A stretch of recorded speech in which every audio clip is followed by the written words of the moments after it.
اور اس وجہ سے G20 کو بڑا اہم لے رہے تھے، اپنی سفارتکاری کا مرکز قرار دے رہے تھے تاکہ وہاں پہ سفارتکاری کا ایک بہترین موقع ہوگا. لہٰذا اسی وجہ سے سائیڈ لائن پہ تقریباً 20 سربراہان سے ان کی ملاقات ہوئی ہے، جسے آپ انفارمل میٹنگز کہتے ہیں. تو اس حوالے سے بھی یہ بڑا ایک آپ کو امپورٹنٹ نظر آتا ہے. اور اگلا اس کا ریزن یہ بھی ہے کہ دنیا کو یہ معلوم ہے کہ نیٹو کی ایکسپینشن کی وجہ سے رشیا نے ایک ری ایکشن دیا یوکرین کی، جس سے وار سٹارٹ ہوئی. تو لہٰذا دنیا جو ہے وہ امریکہ کی سائڈ پہ کھڑے ہوتے ہوئے نظر نہیں آتی، بلکہ دنیا جو ہے وہ امن کے ساتھ کھڑے ہوئے نظر آتی ہے. تو یہ بھی ایک وجہ ہے جس کی وجہ سے ایک کنسنسس ڈاکومنٹ جو ہے آپ کو نظر آتا ہے. کیا اس کو ہم مودی جی کی کامیابی گردان سکتے ہیں؟ میرا جواب ہے بالکل گردان سکتے ہیں، کیونکہ مودی جی کی جو سفارتکاری تھی اور جو پرسنل ایفرٹس تھیں، وہ اس کے دو شواہد میں آپ کے سامنے رکھ دیتا ہوں. پہلا اس کا جو ایویڈنس ہے وہ تو یہ آپ کو نظر آتا ہے کہ جہاں پہ محمد بن سلمان جو شہزادے ہیں سعودی عرب کے اور پرائم منسٹر کے طور پہ کام کر رہے ہیں، دوسری طرف پریزیڈنٹ جو بائیڈن، یہ دونوں ایک دوسرے کو ناپسند کرتے ہیں. اس کی وجوہات آپ کو پتہ ہے، اس کی ڈیٹیل میں جانے کی ضرورت نہیں ہے. لیکن مودی جی تصویروں میں آپ نے دیکھا ہوگا کہ درمیان میں کھڑے ہیں اور دونوں کے ہاتھ ملا رہے ہیں. تو میں سمجھتا ہوں کہ یہ مودی جی کی بہت بڑی کامیابی ہے کہ وہ دو شخصیات جو ایک دوسرے کو پسند نہیں کرتی، وہ وہاں پہ مل رہی ہیں اور خوشگوار موڈ کے اندر ان کی ملاقات ہو رہی ہے.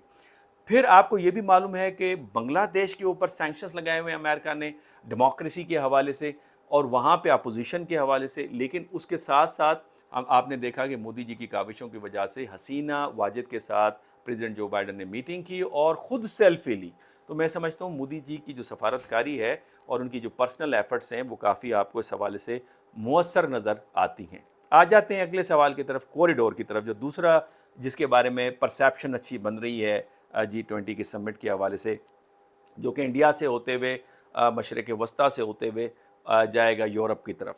اب اگر اس کو ہم دیکھیں تو ہم یہ کہیں گے کہ یہ زمانہ ہے جیو اکنامکس کا، اور ایون جیو پالیٹکس جو ہے وہ جیو اکنامکس کی گرد آپ کو گھومتے ہوئے نظر آتی ہے.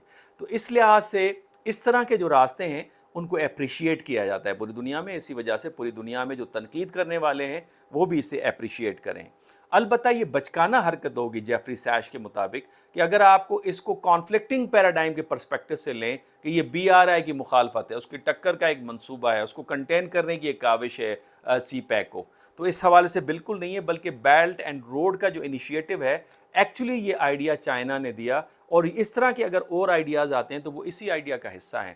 تو لہٰذا تعریف کی جا سکتی ہے چائنا کی، جس نے سب سے پہلے یہ ویژن دیا اور بیلٹ اینڈ روڈ کا جو ایک نقشہ ہے وہ دنیا کو دیا اور اس پہ پریکٹیکلی عمل کر کے بھی دیا. تو میں سمجھتا ہوں اس حوالے سے یہ ایک امپورٹنٹ ڈیولپمنٹ ہے. کریڈٹ اگین جو جاتا ہے وہ چائنا کو جاتا ہے. اگر اس کو راگ الاپا جائے اس کی مخالفت میں کہ یہ منصوبہ جو الٹرنیٹو منصوبہ کنیکٹیوٹی کا دیا جا رہا ہے، اس منصوبے کو روکنے کے لیے دیا جا رہا ہے، تو جتنی بھی کامیابی اور تعریفیں ہو رہی ہیں G20 میں اور انڈیا کی کامیابی کے اوپر، تو اس کے اوپر پانی پھرتے ہوئے آپ کو نظر آئے گا. ایک چائلڈش بیہیویئر امریکہ اور انڈیا کا اس حوالے سے کلیئر ہوگا. تیسری امپورٹنٹ پوائنٹ یہ ہے کہ چونکہ ہمیں معلوم ہے کہ یہ ملٹی پولر ورلڈ ہے، اس میں different centres of powers in a form of state وہ ایمرج کریں، خود انڈیا بھی اس کے اندر شامل ہے.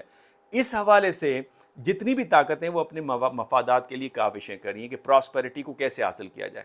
اس کے لیے وہ آسان راستے، سستے راستے تجارت کے تلاش کر رہے ہیں. پرامن طریقے سے خوشحالی کے جو اہداف ہیں ان کو حاصل کرنے کی کوشش کی جا رہی ہے. تو یہاں پہ رسپیکٹفلی اگر ایک دوسرے کے ساتھ تجارت کی جاتی ہے تو اس لحاظ سے یہ جو منصوبہ ہے یہ بڑا امپورٹنٹ منصوبہ ہے. اس لیے جو سلوگن دیا گیا وہ بھی بڑا انٹرسٹنگ تھا، one earth one family and one future. تو میں سمجھتا ہوں یہ بھی بہت زبردست ہے. اب سوال یہ پیدا ہوتا ہے کہ اگر آپ اس کو اس پیراڈائم میں لیں کہ یہ مخالفت میں ہے چین کے بی آر آئی اور سی پیک کی، تو کیا انڈیا امریکہ کے بہاف پہ آپ کو لڑتے ہوئے نظر آئے گا چائنا کے ساتھ؟ خود انڈین سے کئی دفعہ میری بات ہوئی ہے، وہ سمجھتے ہیں کہ انڈیا کی ایک انڈیپینڈنٹ پالیسی ہے، وہ کبھی بھی امریکن وش کے اوپر، ول کے اوپر کبھی بھی چین کے خلاف جھگڑنے کے لیے یا اس گھن چکر میں اپنے آپ کو نہیں جائے گا جس سے اس کی پراسپیرٹی اینڈ ڈیولپمنٹ جو ہے رک جائے. بظاہر نظر یہ آتا ہے کہ امریکہ انڈیا کے کاندھے پر رکھ کر بندوق چلانا چاہتا ہے، اور اگر انڈیا یہ کامیاب ہونے دیتا ہے تو پھر جو ایشین سینچری کا جو خواب ہے جس میں چائنا ایک اہم کردار ادا کر رہا ہے، ایشین سینچری جس کے اندر انڈیا کے ساتھ ساتھ دوسرے ممالک بڑے امپورٹنٹ ہے، سعودی عرب بڑا امپورٹنٹ ہے، UAE بڑا امپورٹنٹ ہے، ایون پاکستان کے لیے میں کہتا ہوں بڑا امپورٹنٹ ہے. اس کے بغیر ایشین سینچری کا خواب پورا نہیں ہو سکتا، انڈیا کے بغیر پورا نہیں ہو سکتا. تو اس صورتحال کے اندر کیا ایشین سینچری کا جو خواب ہے وہ شرمندہ تعبیر ہوگا؟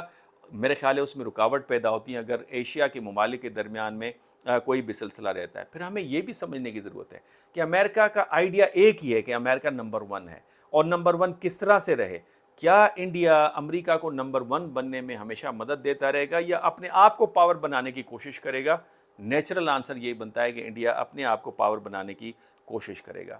اس وی لاگ کا جو آخری حصہ ہے وہ میں تو بات کرنا چاہ رہا تھا امریکن پالیسی کے اندر جو کنٹرڈکشن ہے اس کے اوپر، لیکن چونکہ ٹائم زیادہ ہو گیا ہے میں اس پہ یہاں پہ اختتام کرتا ہوں۔ آپ کے کمنٹس کا انتظار رہے گا۔ اگلے سوال کا جواب اگلے وی لاگ کے اندر میں دوں گا۔ اجازت دیجیے، اللہ حافظ۔